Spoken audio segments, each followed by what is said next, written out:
तो good morning class. तो आज हम लोग टॉपिक कवर करेंगे रेस्पिरेशन इन ऑर्गेनिज्म। तो कॉन्सेप्ट मैपिंग से देखेंगे, यानी एक मैप बना दिए हैं जिसमें आपको ये समझ में आएगा कि हमें इसमें पढ़ना क्या है। ठीक है ना। एक सिंपली वे में समझने के लिए रेस्पिरेशन को एक मैप तैयार किए हैं, आसानी से आपको समझ में आ जाए कि इसमें एक्चुअली पढ़ना क्या होता है, क्योंकि काफ़ी लोग कंफ्यूज रहते हैं रेस्पिरेशन ब्रीथिंग क्या है, एरोबिक एनरोबिक क्या है।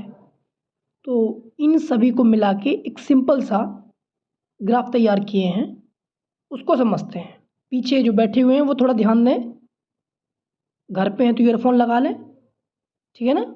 और क्लास में हैं तो आप लोग कंसंट्रेशन कर ही रहे हैं। चलो क्लास स्टार्ट करते हैं। वाओ। तो रेस्पिरेशन को दो भागों में बांट दिया, किसमें, टैप्स में और स्टेज में। टैप्स होती हैं एरोबिक और एनारोबिक।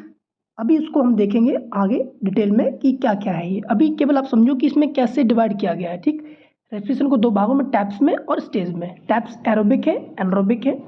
स्टेज में ब्रीथिंग है, सेलुलर रेस्पिरेशन है। और प्लस कौन कौन से ऑर्गन इन्वॉल्व है वो तीन पार्ट में है। ह्यूमन के ऑर्गन देखेंगे, प्लांट के ऑर्गन देखेंगे, कुछ एनिमल के ऑर्गन देखेंगे जिनसे ये रेस्पिरेशन करते हैं। तो चलो पहले हम टैप्स को स्टार्ट करते हैं। ये हमारा रेस्पिरेशन रहा। टैप्स दो थे, एरोबिक एनारोबिक। एरोबिक मतलब aerobic respiration those respiration in which presence of oxygen is occur. मतलब वो रेस्पिरेशन जो ऑक्सीजन की प्रेजेंस में होगी उसे कहेंगे एरोबिक रेस्पिरेशन। समझ में आ रहा है ना। मतलब अगर ऑक्सीजन रहेगी तब रेस्पिरेशन हो रहा है तो एरोबिक रेस्पिरेशन। और मेनली ये हम लिविंग ऑर्गेनिज्म में देखने को मिलता है। अगर ऑक्सीजन नहीं होगी तो रेस्पिरेशन नहीं होगी, रेस्पिरेशन नहीं होगी तो एनर्जी नहीं बनेगी। मतलब ये रेस्पिरेशन सांस लिए, ठीक, ये रेस्पिरेशन में ऑक्सीजन आई, फूड से पहुंची, और फूड किस में बदला, ग्लूकोज में। ग्लूकोज पूरी बॉडी में गया, या फिर जब इसको ऑक्सीजन मिली तो किस में बदली, एनर्जी में। ये रहता है। तो सिंपली ये याद रखो कि एरोबिक रेस्पिरेशन मतलब कि ऑक्सीजन का प्रेजेंस होना। एनारोबिक क्या है,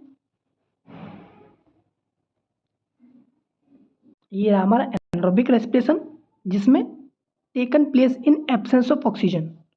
मतलब ये रेस्पिरेशन होगी, एनर्जी बनेगी, लेकिन ऑक्सीजन एब्सेंस रहेगी। एग्जाम्पल ईस्ट, बैक्टीरिया और ह्यूमन की मसल सेल। अब फिर डिफरेंस देखो रेस्पिरेशन के टाइप्स में, एरोबिक एनारोबिक। एरोबिक में प्रेजेंस ऑफ ऑक्सीजन तब रेस्पिरेशन होगी, एनारोबिक में एब्सेंस ऑफ ऑक्सीजन तब रेस्पिरेशन होगी। ठीक है, अब आगे देखते हैं। तो हमने टैप्स पढ़ लिए। एरोबिक जिसमें थी हमारा प्रेजेंस ऑफ ऑक्सीजन, एनारोबिक जिसमें थी एब्सेंस ऑफ ऑक्सीजन। स्टेज में ब्रीथिंग है और सेलुलर रेस्पिरेशन है।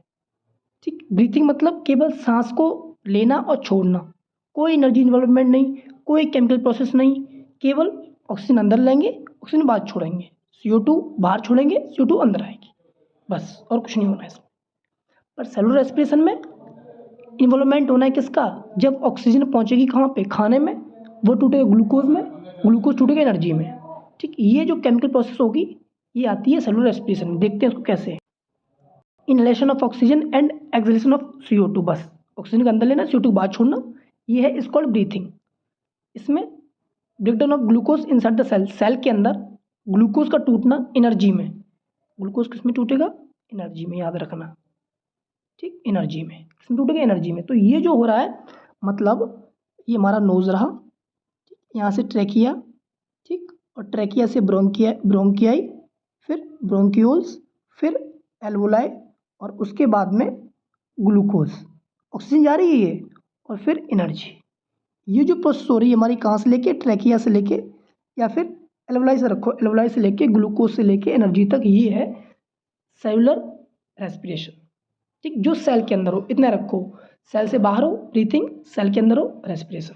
ठीक, चलो आगे देखते हैं फिर क्या है इसमें, है ना। तो कन्फ्यूजन ना हो तो दोबारा हम बता दे रहे हैं स्टेज में। तो ब्रीथिंग समझ में आ गया, उस सांस को लेना, सांस को छोड़ना। इसमें क्या है, ब्रेकडाउन ऑफ ग्लूकोज, जो स्मॉल इंटेस्टाइन में खाना ने, फूड ने ग्लूकोज को बनाया, किसको, ग्लूकोज को। अब ये ग्लूकोज किस में टूटेगा, एनर्जी में, जिससे हम चल पाएंगे, कुछ काम कर पाएंगे। तो ये तभी टूटेगा जब यहाँ पे ऑक्सीजन होगी। तो ये पूरा क्या हो रहा है हमारा सेलुलर रेस्पिरेशन, क्यों, सेल में हो रहा है। समझ में आ गया ना।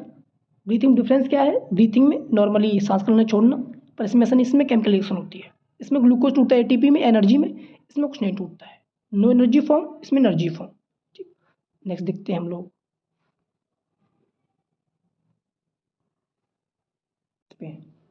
Respiratory system in organ involvement during respiration. जब रेस्पिरेशन करते हैं, जो ब्रीथिंग को चेन ब्रीथिंग में सांस लेना है, जब इसमें रेस्पिरेशन करते हैं तो देखते हैं ह्यूमन में, प्लांट में, सम एनिमल में।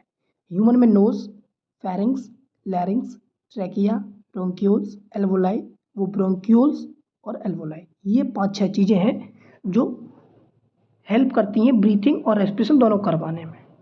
ठीक है, प्लांट में स्टोमेटा, लेंटिकल्स, सम एनिमल में गिल्स, मोस्ट स्किन, स्पाइरिकल्स। तो ये याद रखना कौन कौन से ऑर्गन इन्वॉल्व होते हैं रेस्पिरेशन करने में। ठीक, अब इसको थोड़ा डायग्राम के तरीके से देख लेते हैं।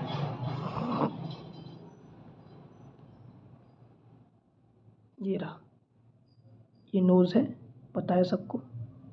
उसके बाद फेरिंग्स, गला वाला पोर्शन। उसके बाद ट्रैकिया, जो ये सी शेप में वो। ट्रैकिया के बाद कौन आएगा? ब्रोंक्यूल्स। ये ट्रैकिया है हमारी ऐसी, फिर ये जब टूटेगी 2 भागों में तो ये ब्रोंक्यूल्स हो गए, उल्टा बोल दी ब्रोंकाई हो गए। ठीक, ट्रैकिया, ब्रोंकाई। ठीक, और ये हमारे इसके अंदर ये लंग्स है। ठीक, अब जब ये और टूटेंगे, डिवाइड फर्दर ऐसे डिवाइड होंगे इसमें, इसे कहेंगे ब्रोंक्यूल्स। समझ में आ रहा है ना क्या कहना चाह रहे हैं हम? ठीक है, ब्रोंक्यूल्स। और ब्रोंक्यूल्स के बाद में छोटे ऐसे स्ट्रक्चर लगे हुए गोल गोल, इन्हें कहते हैं एल्वोलाई। ठीक, फिर समझो एक बार शॉर्ट में, क्योंकि यही सेलुलर रेस्पिरेशन है, बिना इसके कुछ नहीं होने वाला है। ठीक, तो पीछे जो आपको बताया है ऑर्गन इन्वॉल्वमेंट, वो यही थे। नोज, ठीक, trachea, pharynx, trachea, bronchi, bronchioles और एल्वोलाई। ठीक, और एल्वोलाई के पास होती है ब्लड वेसल। ठीक, कौन रहती है? ब्लड वेसल, जिनकी वजह से एल्वोलाई और ब्लड में ऑक्सीजन का एक्सचेंज होता है। फिर ब्लड वेसल्स के ऑक्सीजन पहुंच गया, अब ये पहुंच जाएंगे स्मॉल इंटेस्टाइन में, फिर वहाँ ग्लूकोज से, और ग्लूकोज से एनर्जी में। तो ये हमारी स्टेप कंप्लीट हुई। ठीक, एक बार साइकिल देख लेते हैं अलग से। क्या? नोज, ठीक है, ऑक्सीजन जा रही है, कौन? ऑक्सीजन, कौन? ऑक्सीजन। ठीक है, नोज के बाद फेरिंग्स, फिर ट्रैकिया, फिर ब्रोंकाई, और फिर ब्रोंक्यूल्स, और फिर एल्वोलाई। ठीक, ये था ब्रीथिंग। अब इसके बाद सेल में पहुंचा ब्लड वेसल, और ब्लड लेके गई स्मॉल इंटेस्टाइन, यहाँ पे है ग्लूकोज। समझ में आ रहा है ना? ग्लूकोज, और ग्लूकोज किसमें टूटेगा? एटीपी में, और जिसे कहते हैं एनर्जी। ये है पूरा सीक्वेंस हमारा। ठीक, समझ में आ गया ना? अब नेक्स्ट हम लोग मिलते हैं। ठीक, ये देखो, एक चीज़ याद रखो, हमने डिटेल में नहीं बताया कुछ भी, इसमें क्या जो बेसिक था वो देखें, क्या बेसिक था वो। अब डिटेल में आगे देखेंगे, क्योंकि आपको जब तक बेसिक समझ में नहीं आएगा, माइंड मैप नहीं पता हो उसमें पढ़ना क्या है, तो आप कैसे पढ़ पाएंगे? ठीक है ना? तो इस हिसाब से हम लोगों ने क्या क्या देखा आज, वो देख लेते हैं। थोड़ा सा रिवीजन सीट कहते हैं वो करने के लिए। ये देखा, पहला हमारा ये वाला चार्ट रहा था हम लोगों, है ना, ये, जिसमें हमने क्या क्या देखा? टैप्स देखे, एरोबिक, एनारोबिक, स्टेज देखी, ब्रीथिंग, सेलुलर रेस्पिरेशन। फिर ह्यूमन में देखे कौन कौन से ऑर्गन थे, प्लांट में स्टोमेटा थे, कुछ एनिमल में गिल्स थे। तो ये रेस्पिरेशन करते थे अपने हिसाब से। तो ये हमने कॉन्सेप्ट देखा। उसके बाद में हम लोगों ने देखा था ये वाला, कौन कौन से इसमें ऑर्गन इन्वॉल्व हो रहे थे। ठीक, nose, pharynx, larynx, trachea, bronchioles, alveoli. Alveoli के बाद में क्या था? Blood vessel. ठीक, ब्लड वेसल के बाद क्या था? सीधी स्मॉल इंटेस्टाइन में ऑक्सीजन गई, उसके बाद यहाँ ग्लूकोज से मिली, ग्लूकोज के बाद एनर्जी बनी, और जो हमारे काम में आई। ठीक, इतना बहुत है। इनको डिटेल में पढ़ने के लिए आप नोट्स बना लेना, बाकी मैं आगे भेज ही दूंगा। अभी सबके कॉन्सेप्ट लेके चल रहे हैं। कि समझ में आना चाहिए टॉपिक क्या पढ़ना है हमको, है ना। थैंक यू क्लास और बेस्ट ऑफ लक।